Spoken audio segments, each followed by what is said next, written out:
what you see in front of you is a version of that handout that's up on the screen behind me.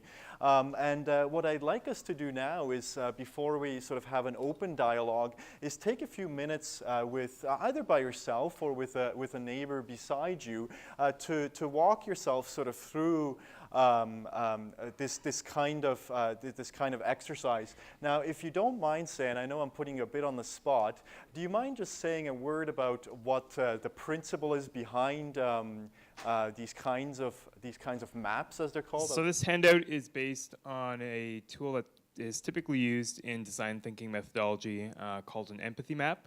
And the idea is that we put you in a particular situation and ask you to think about all things that are going on around you, as well as the thoughts that are in your head, which allows you to relate back to a specific experience.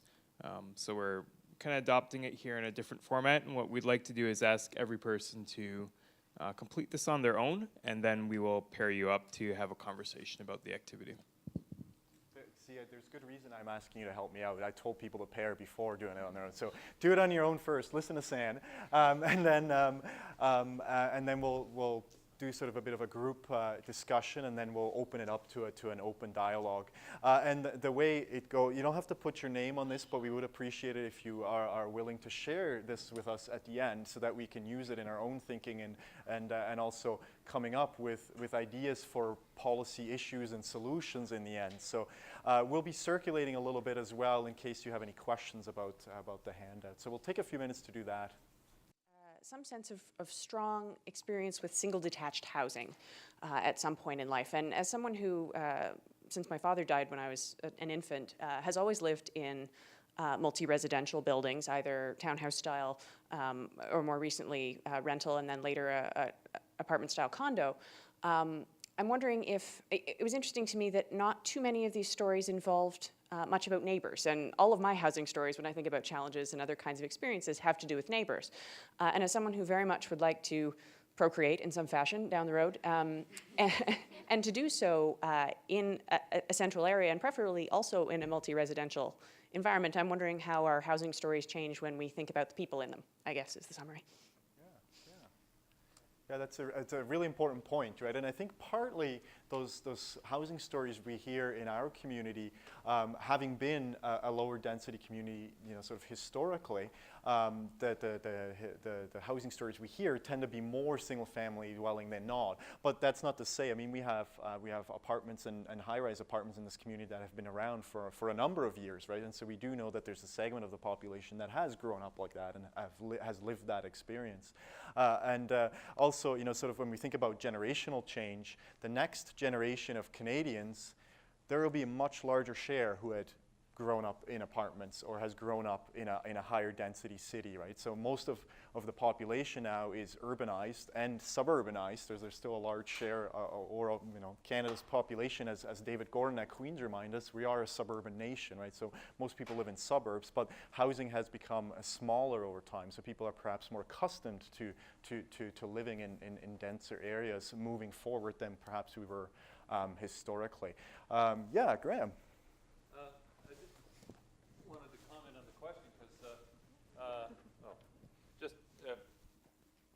Briefly comment on the question.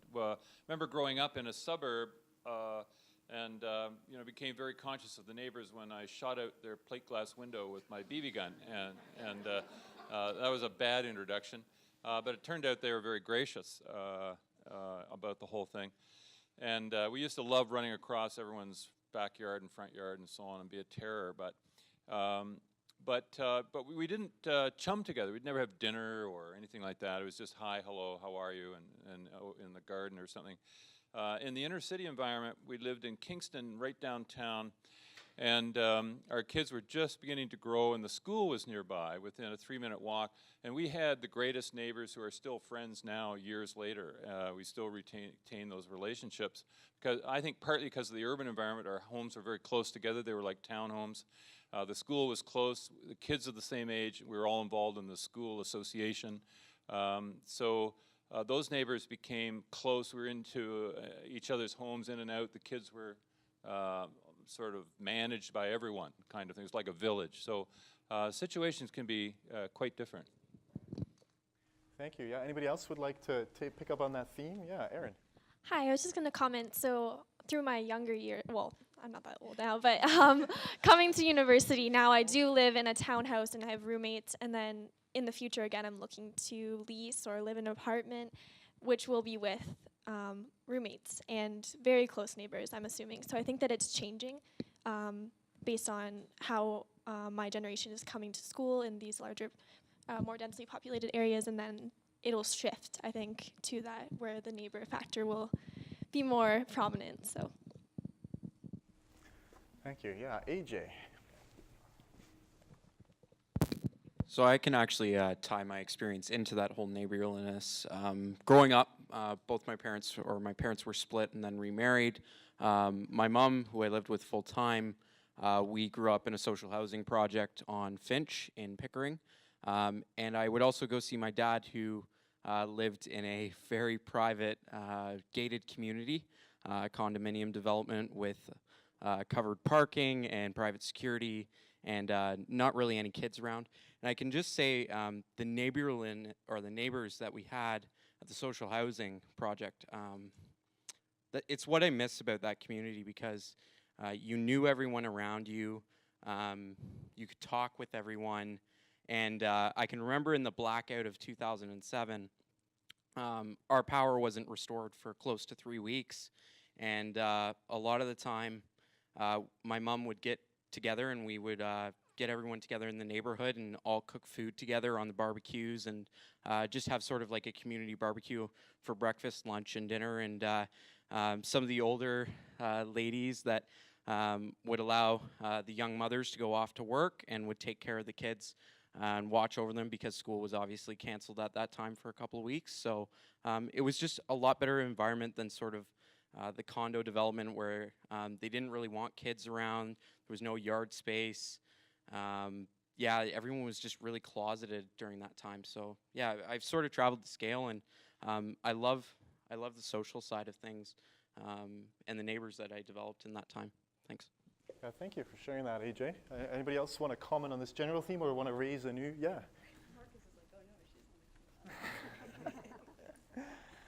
So I grew up in a very blue-collar, middle-class ethnic neighborhood, and our houses were pretty much on top of each other. So it was not a subdivision. It was like a stereotypical neighborhood where, you knew all your neighbors, and we went to high school together and grew up together, and it was like a traditional neighborhood. So that's like a dying breed in the States. So usually subdivisions take over, and people either live in the city or live in a subdivision. So when we moved here, it was great to find a neighborhood like Uptown, where it was actually still like a traditional neighborhood, right? Where you still know all your neighbors, and you're really close together, and everyone's friendly and takes each other's trash and things like that. So it's kind of like come full circle, where I never thought I'd find my neighborhood again, and we found it. So. Well, that's very encouraging to hear. Yeah, it says a lot about our community, I think. Yeah. I like the point that I'm sorry, you know your name, but you raised about kind of the traditional neighborhood idea, because living in the neighborhood I live in, it's very interesting to see kind of my parents' perception of how we should interact with our neighbors versus my own. Because you brought up the example of bringing in the trash, and just a few weeks ago, we had a snow day or whatever, and trash collection was canceled that day. And so a neighbor brought the trash up from the end of the driveway up to our garage. And my parents were kind of shocked by this, and they were kind of actually put off. And I was a bit confused as to, why they'd be offended by someone doing their work for them. So it was interesting to see between my parents' generation and my own perception of, what it is to help out the people around you and all that. And it's difficult because all the neighbors kind of on my street, like there's no kids on my street or anything. It's a lot of retired couples, actually. So it's they have a different understanding of what it means to be neighborly as well. And so trying to combine all those different ideas while still being, again, in that detached in a home environment is some very interesting challenges to deal with. I just wanted to get back to the apartment thing. Back in the 50s and 60s in the city of Kitchener, there wasn't a lot of apartment buildings, and there was very few townhouses. Townhouses kind of jumped sometime around the end of the 60s and stuff. And to put 5 kids in an apartment building at that time wasn't feasible. However, when I got married, I did live in an apartment with children until we could afford to put a down payment on and buy that rent-to-own. I just want to change the topic a little bit, but related to the rental situation that you have raised.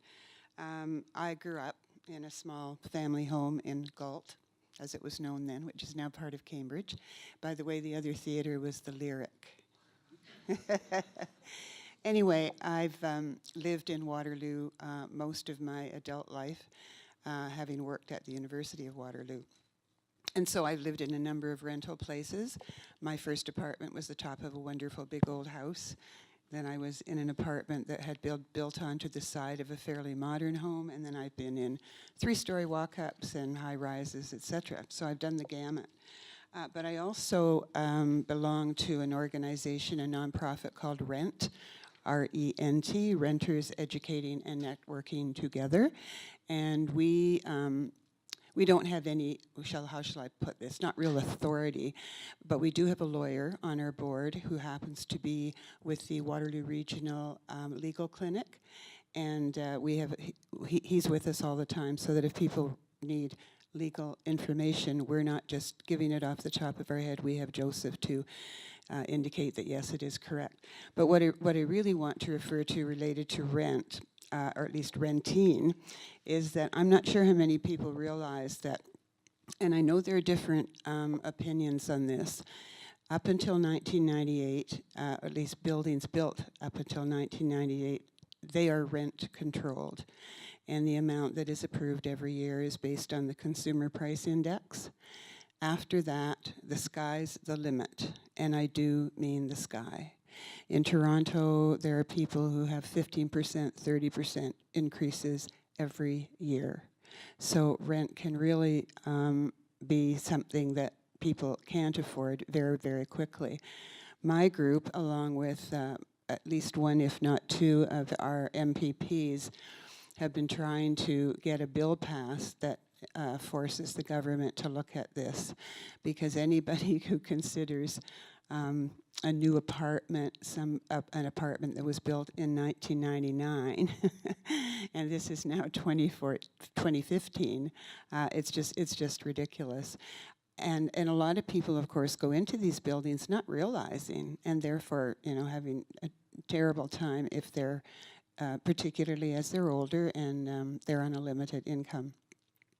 So that is an issue that I think is important for people who are looking at rental housing at whatever level could keep in mind. Thank you. Well, thank you for sharing that, and hopefully I can talk to you as well, perhaps after, about your organization. Yeah. Going back to your the rent rise. Yeah, I think really, as in terms of the affordable housing, that's a major concern I have as well, because of the skyrocketing rent. And I remember reading somewhere saying in Germany, the government is considering to pass a law saying to put a cap on the rent, but they have a lot of exclusions from the measure. So I guess it's a world. I guess maybe it's a world phenomenon, and also that's my experience in terms of renting when my family came to Canada. Is that before we bought our condominium, we always had to negotiate with the landlord in terms of the amount of rent. So when we rent a first year, they give us a lower price, and second year they suddenly jump the price. But after we bought the apartment, the condominium, the management fee is kind of like half. Half is a management fee, half is a mortgage. So that's the housing price we have to pay every month. The management fee rises every year as well. And I would agree with you that it seems as to that the sky is the limit. So I would definitely agree. And well, just linking, I know I'm sorry, long, you but ran off with the microphone, so I'm not sure. Oh, if you okay. got a speech plan. I'm just kidding. You can finish your thought. I'll just come halfway up here. Okay. It's I'm a little bit nostalgic of my my childhood experience in China. Back then, we had apartment buildings which it's a different system. So back then, every apartment building was built by the state and given to us. We pay, of course, our hydro bills, but nothing comes to the level of expense that we are facing in Canada. And also, there was such a stability where you don't have to constantly thinking about moving to a new place, and also dealing with the price rise. So it's different nowadays. And I think that brings up a really interesting point, this notion of stability, right? And I think that's, many people talk about even the push into home ownership in a North American context happens in part even for people who may not be able to afford home ownership, but they take on a lot of debt to attain that home ownership because it comes with greater legal protection and privileges and stability than renting. It doesn't need to though, right? We can look to other places where renting has a similar kind of stability because of the policies that are in place, right? So we sort of make that tenure distinction in North America very explicit, and we kind of assume that those things mean the same thing in different policy contexts, but they don't need to. Other things people want to share, maybe, I mean, feel free to still share some of the challenges you're seeing, but what about, there was one more here, and then I was going to suggest, we can also sort of think about, given a challenge you faced, what were the things that maybe helped you overcome it or would have helped you overcome it? So we're sort of starting to think about solutions as well. Matt? Yeah, actually, thankfully, what I have to share touches on most, if not all, of what's been said, including some very positive things. So I, unlike most Waterloo students, have lived, I'm in my 4th year now, and I've lived at a total of 2 addresses in my life. We moved from one apartment to another apartment within the same building, and that was the big move as a child. I lived in a small 3-story apartment building in Elmira, and which was also unusual. Being in Elmira, there were just lots and lots of single detached houses. I was the only person I knew who lived in an apartment. But it was a great setup, worked out well enough for us. My sisters had to share rooms, but I got my own, so it was all good. And all in all seriousness, it did turn out quite well, and we had some good neighborly relationships and all that as well. And then moving here to Waterloo, the thing that helped for me, or at least one thing, was finding a good 2 people on either side of the rental housing system. So what I mean by that is my sister did a good job of finding a great Kijiji ad, and it happened to be put up by what turned out to be a great landlord. We've had 1 rent increase, which has been very reasonable and fair, and I'm paying low amounts of money for a great house with great people, and it's wonderful. So having people on the demand and supply side who know what they're doing, have the right information, and are, I guess, considerate of the other's needs has been very helpful. Of course, this doesn't address all the mountains of policy and supply issues that there are, but that's been my experience so far. Thanks for sharing that, Matt. And maybe part of the answer then there is that how do we make people be more caring, like your landlord, right? How do we make them be like that? Tristan? I don't know if this is a solution, but I often wonder how young people just graduating actually get into the housing market given the price of homes. And then I look at when my husband and I were going to purchase a home, what they were going to offer us for a mortgage. And you get blown away by that number. Like, it was astronomical, the amount of money they were going to give us to buy a home. So I think part of it is having the foresight of what is a reasonable amount of money that you can purchase a home with, and then all the changes that you may not, be anticipating, like are you going to have kids? How's that going to affect your affordability later on? So, those are just general thoughts. Yeah, no, and it's a really interesting point, because in the housing arena, right, more and more people are talking about how do we ensure that people are aware of the full cost of housing, so to speak, right? There are transportation costs, for instance. Depending where you choose to live, you're going to have different kinds of transportation costs.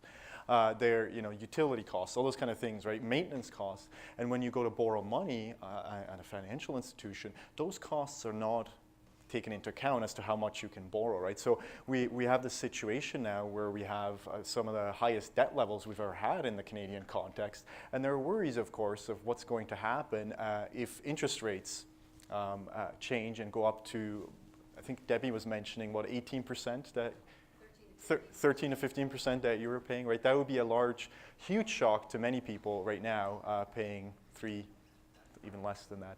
I saw a couple of hands up over here, so I'll make my way over here. Hi. Thank you. We moved about 5 years ago from Europe to Canada, and we had 2 weeks' time to find a house or something to rent. And the first week, actually, I rented a car and I drove around in the city, and I wanted to find an area which I would like. And then I was actually really shocked. I was shocked by all those cookie-cut houses and those new buildings where every house really looked the same, and I had the feeling I can't live there. I just can't. This is against my personality. This is like communism. Everything is the same. Who wants to be like that? This is like Mao Zedong, everybody in a blue coat. And I'm from fashion, so I really had a pain. We finally found a house in Beechwood, which is really nice. It's part of an association. We share a pool. And this gives us also responsibility for what we have, because we own something. And I can say our neighbors are all very active, and it's a very nice community. But still, I wonder, we have this huge house. We don't really need so much space. I usually say our house in Austria has about the size than our garage here in Canada. But still, when we moved in, we couldn't visit our garage because the people who lived there before had so much stuff. We couldn't go and see the garage. There was no car inside, and we couldn't see the cellar either. So I can see that we have a different idea of space, how much space we need, and how much place we use. The same is with our closet. I'm from fashion. I have a lot of clothes. I'm addicted. But when we bought the house, actually the salesperson said, this is really a huge house, but you won't make it with this closet. Maybe you have to do some renovation first. Because, there is this wardrobe which you wear now, then there is the wardrobe which you would wear if you have 10 pounds less, and then there is this wardrobe when you're really in bad shape. And our house is quite old. It's like, 50 years old. And I know that since the 60s, actually, the closet sizes in our modern homes here have increased by 60%. And those students maybe don't have this problem with the closet because you might have two, one at your home place and one in your student housing. Thank you. And I mean, I can share a similar kind of story just for a moment. Also growing up in Europe, in Switzerland, not in Germany, but very close neighbors. We're a little bit like the US and Canada, right? Is that the Swiss and the Germans? But my experience was not necessarily growing up in what I would characterize as a small house, but certainly being used to smaller kinds of spaces. And now I live in a house that was built somewhere between 1890 and 1910. We're not entirely sure. And the closets are what most people would say very small, right? Because during that time, people didn't have a lot of clothing. And what we've done is basically try to make it work, right? Rather than, because we're sort of committed to living near transit, living in a denser urban context. And what it meant to do was to throw out, well, I shouldn't say that, we donated a lot of clothing. And I still have a wardrobe. I'm still wearing pants today, right? So I can make do with less clothing. So it's something to consider, right? Taking different cultural contexts and asking the question of what do we really need, right? And of course, that's a very difficult thing to discuss because need is a very subjective kind of thing, right? But certainly something we should be raising as an awareness. Did you have your hand up? Yeah. Thanks, Marcus. I just wanted to share a couple of little anecdotes, and then I do need to get going, and I don't want to hijack the conversation. But one of the interesting anecdotes was that we had a mortgage when we had a young family of 21% interest, and it was a very difficult time, very crippling, of course, as you can imagine, with single income. And so you work through those things. But I also wanted to indicate that The Chamber of Commerce back in the 60s and 70s promoted the city of Kitchener as having the highest home ownership in Canada. I relate that because times have really changed, and where home ownership was seen as the epitome of personal success, it has come a long way. But in fact, from an economic development point of view, the Chamber of Commerce promoted the community as having the highest home ownership in Canada. And I do have to leave, Marcus, but I did want to just ask, I'm really interested in the gentrification issue because in another part of my life, I chair the LRT steering committee, and gentrification is becoming a bit of an issue, as I think a lot of people are recognizing. Our objectives with the LRT, of course, was to intensify, and we're doing that, but we may not be doing it exactly the way that we had hoped. So I'd be really interested, not now because I don't want, I do have to leave, but any solutions in public policy that people have to deal with gentrification, I'd be interested in hearing, and they can, you know, maybe through you, Marcus, they can get in touch with me. Okay. Yeah, thanks very much, and thank you for raising that issue too. And you know, a point that I think I want to convey on that topic is that you know, I've been doing a bit of research into that very question, and I think you can sort of look across North America and parts of Europe where you say, well, access to transit in many places has had environmental benefits. So people are taking transit more, right, and it's successful in terms of economic development. But there are few examples one can find where it's also one has maintained that social equity aspect to it, right? But those two things don't have to go together. And I think, you know, that's a challenge we face as a community now, but I think it's also actually a huge opportunity to become a community that can say, well, will we be a role model for other places to say where we can intensify and have affordable housing, right? And so I hope we take on that challenge and say, you know, this false dichotomy of affordability versus living near transit doesn't really have to exist if we're proactive with policies up front and make sure people can afford the housing. So that's my sort of a side message on that front, and hope we can continue that conversation. So thank you very much. Yeah. I guess I can build on what you're saying, but I think that a lot of the gentrification that is happening in regards to transit is promoted by state-driven policy that complements it, and what I've just been reading, I was reading some articles this morning, is that there is a concerted effort to bring about revitalization, whether it's called urban renaissance, whether it's called social mixing, poverty deconcentration. There is public policy in place that kind of is designed to bring capital into these areas. So how I guess you could combat that is you obviously do want a mix of people, but you don't want to displace people as well. So, you know, incorporating, you know, rent controls and increasing the affordable housing stock, those are the things that you can do when you're building big infrastructure projects, as opposed to, you know, having, you know, tax incentives for, you know, redeveloping for luxury condos. You know, shift those tax incentives to the development of affordable housing, and I realize that I'm not a businessman, so for me it makes sense, but I guess from a business standpoint, it probably wouldn't make sense. But Yeah, I guess that's often what public policy is the challenge, right? We have to balance the community needs and the ability to develop economically, and hopefully the two don't come at the expense of one another. Yeah, Professor Casello. Thank you, Professor Mose. We're very formal today.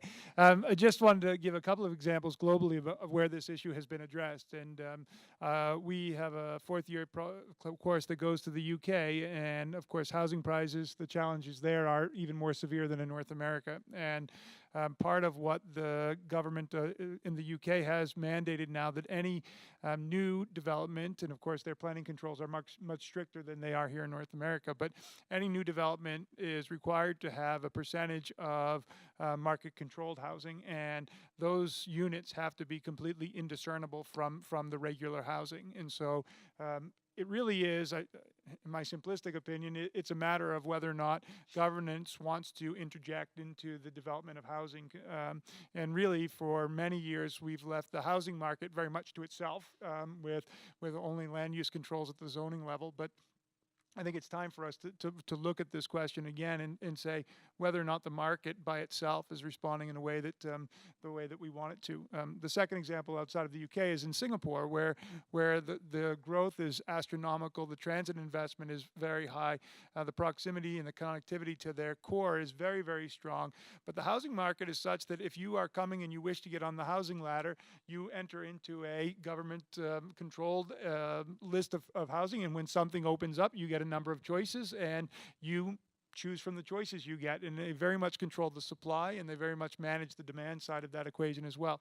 Now, everything in Singapore is regulated a lot more strongly than we might feel comfortable in North America, but the models exist globally, I think, for us to at least ask the state broadly to interject with the housing market if we're willing to do so.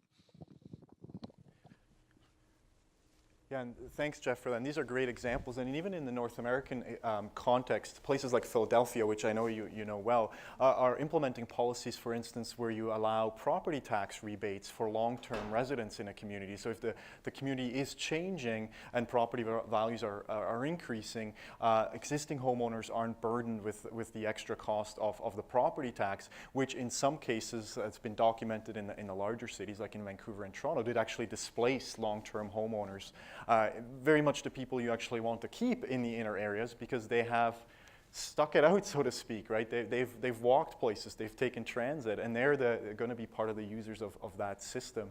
But before I go on too long, I want to hear more from you. So.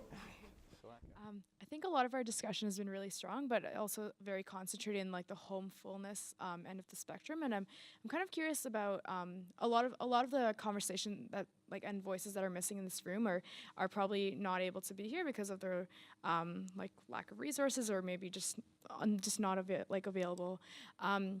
I think when we are having these conversations, it's really important to be cognizant of those missing voices, and in terms of having a conversation around the homelessness spectrum, because it is a lot it's a larger end that's not often discussed, and there's a lot of kind of pain and gain that goes into that as well. So just kind of wanted to put that out there.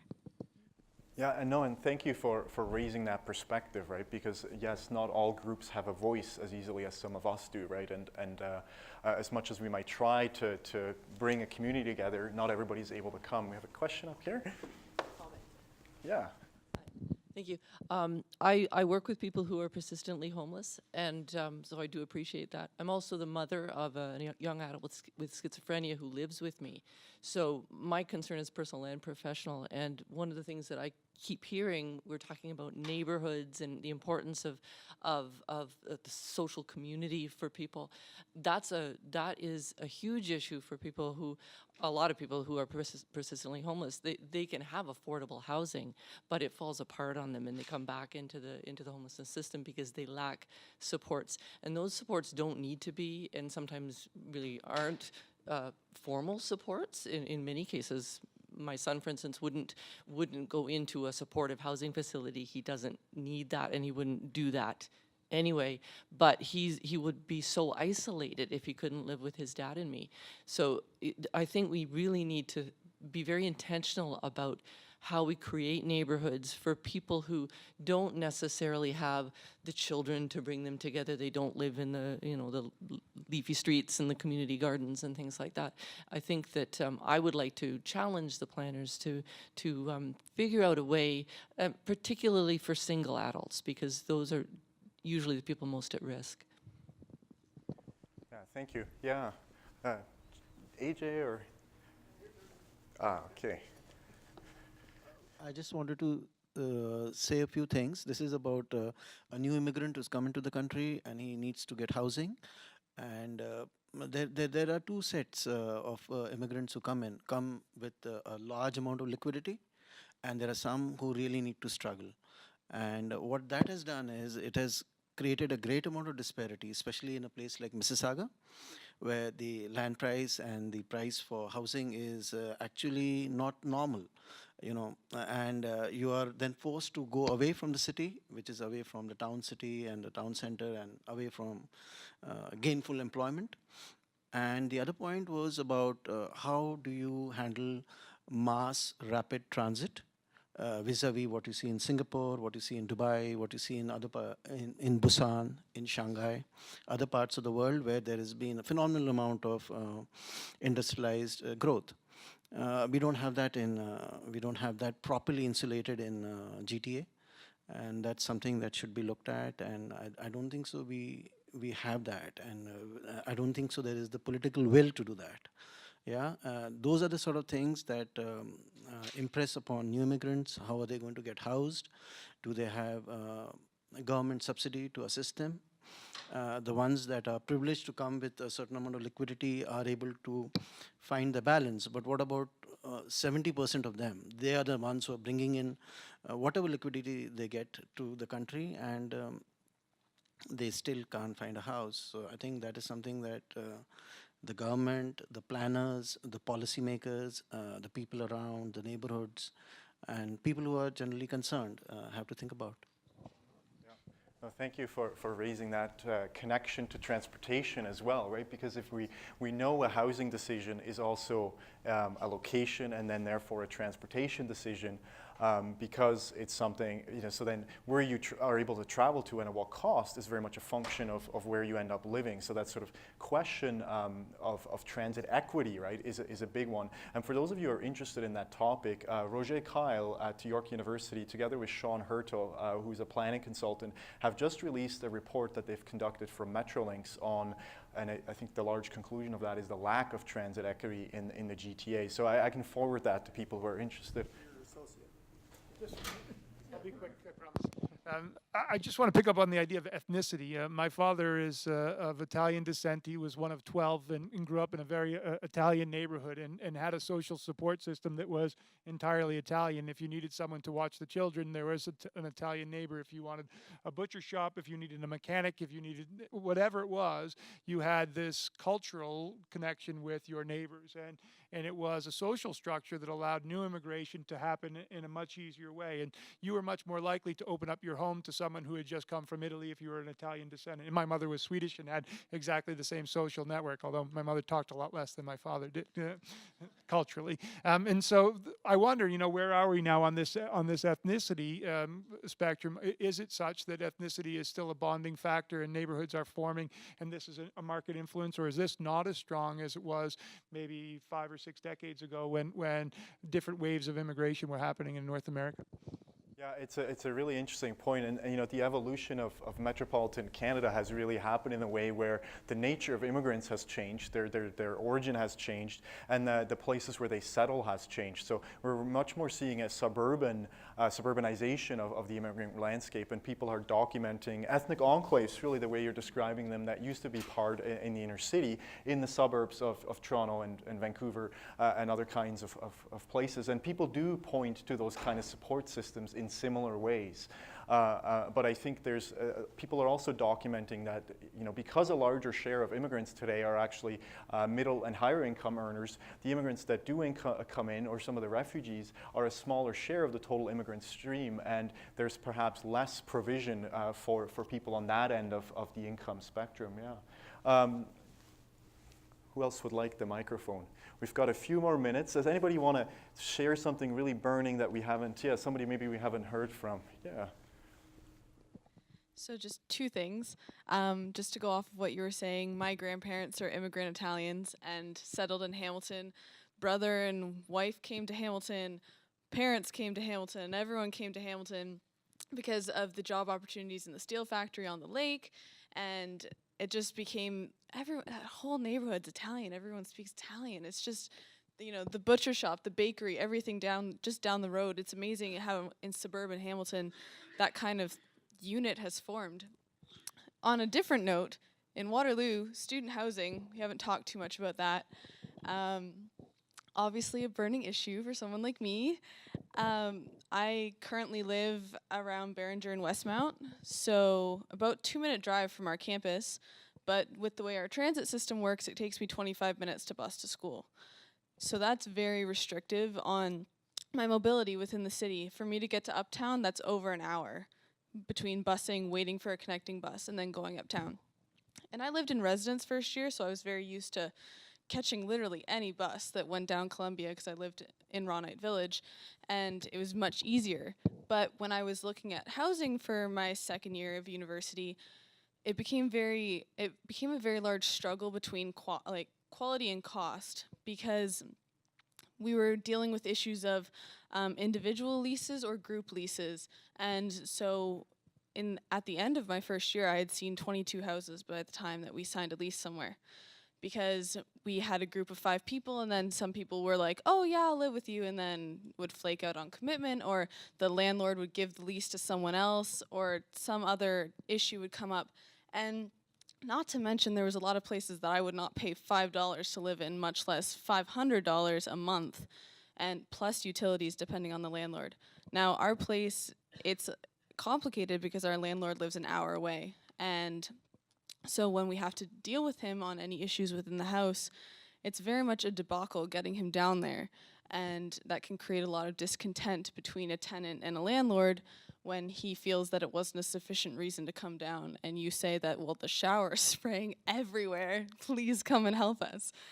So I think it's very different, because when you're a student, you're not taken as seriously as a tenant, and I think that the treatment of students as tenants is very challenging. There was a piece, I think in the Waterloo Record, that was published recently, and it talked about one landlord, who's actually the landlord for a friend of mine, had said that if you treat students like human beings, they're more likely to treat your house with a certain level of respect. And I mean, fair point. Yeah, I get that. But I think that a lot of the issue with student housing is that we're moving away from individual landlords and we're moving towards corporations, and students don't have the voice or the resources to mount a front against a corporation. I think we saw that with Columbia One earlier this year, which was supposed to be done by September, and students were held into their leases, expected to continue paying for a place they couldn't live. So I think that that movement towards total corporate housing for students is creating a very restrictive framework.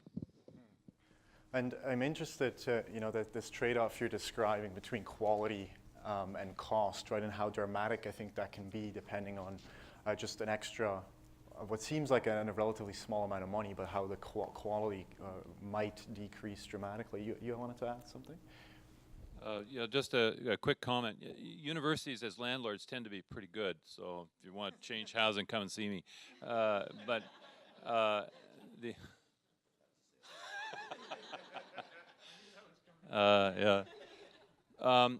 We talk about regulatory solutions that municipalities and so on can maybe come up with to assist some of the challenges that have been mentioned today.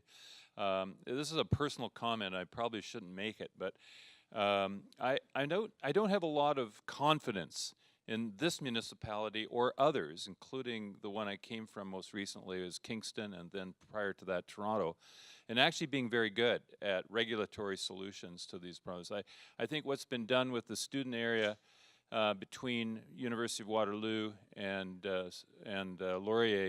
Wilfrid Laurier has not been helpful. I don't think it's been good for students. I don't think it looks good. I think it's going to be, I think it's going to not have longevity as a good place to live or as a good community. I think many longtime residents in the area have been hurt badly by the situation. And it's largely the Waterloo cities and the region's policies that have been significant in the result that we have. And so I must say I don't know, market-based solutions I guess are my instinct, but on the other hand, I think the regulation creativity has I just don't have a lot of trust that it can work very well. Thank you for sort of bringing it back to the regulatory and policy dimensions. We have about 4 or 5 minutes left, so I think I'll try to sum it up in that sense. I don't think I need this one, do I? So in terms of policy, I think one of the things that we're observing in the research is really a struggle, and I would say actually from the municipalities I've seen, actually a will to want to deal with affordable housing, but not the means, right? Not the resources to do so. And that's partly, many have argued, an artifact or an outcome of the withdrawal of higher levels of government from the housing scene, right? So you end up at the local level with more responsibilities because of the downloading of municipal responsibilities that's happened sort of since the 1990s, but not with the matching resources, right? And so at the local level, we're sort of forced now to make these trade-offs between, well, do we build affordable housing? Do we invest in public transit? And what I think mayors are now saying and getting together, right, and community people saying we need both. You can't just do one or the other, right? We need to be investing in all our social infrastructures in ways that are sort of long-term sustainable. And the municipalities, many researchers have argued, particularly at the Municipal Finance Institute at the University of Toronto, people are arguing that really there's not the financial mechanisms that really allow municipalities to collect funds in ways, right, that would allow such a sustained investment in transit and in housing. So, many people point to and this is sort of the solution, I think, is going to lay locally in some ways, right, in how we design for individual neighborhoods and the kind of urban forms and densities and neighborhood layouts we provide and how well we connect our neighborhoods to social services and schools and other community needs.